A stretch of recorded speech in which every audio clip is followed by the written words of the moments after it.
మంగళవారం కృష్ణాష్టమి సందర్భంగా ఉదయం 8 గంటలకు కృష్ణాపురం గోశాలలో ఆలయ కార్యనిర్వహణాధికారి ఎస్ శ్రీనివాసమూర్తి కృష్ణాష్టమి వేడుకలు ఘనంగా నిర్వహించారు. ముందుగా ఆలయ అర్చకులు, వేద పండితులు కృష్ణుని విగ్రహం వద్ద ప్రత్యేక పూజలు నిర్వహించారు. తదుపరి గోమాతకు ప్రత్యేక పూజలు నిర్వహించారు. ఈ కార్యక్రమానికి స్థానికులు, ఆలయ సిబ్బంది, విశ్వ హిందూ పరిషత్ సభ్యులు పూడి పెద్ది శర్మ తదితరులు హాజరై భక్తి శ్రద్ధలతో గోమాతను పూజించారు.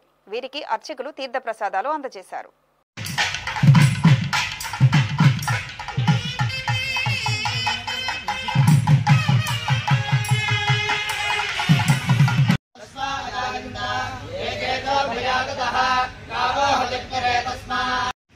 ओम लक्ष्मी क्षीर समुद्र राजतनयां श्रीरंगधामेश्वरीं दासीभूतमस्तदेवमनितां लोकैकदीपाङ्कुरां श्रीमन्मन्दकटाक्षब्रह्मेन्द्र गंगाधरां त्वां त्रैलोक्यकुटुम्बिनीं सरसिजां वन्दे मुकुन्द।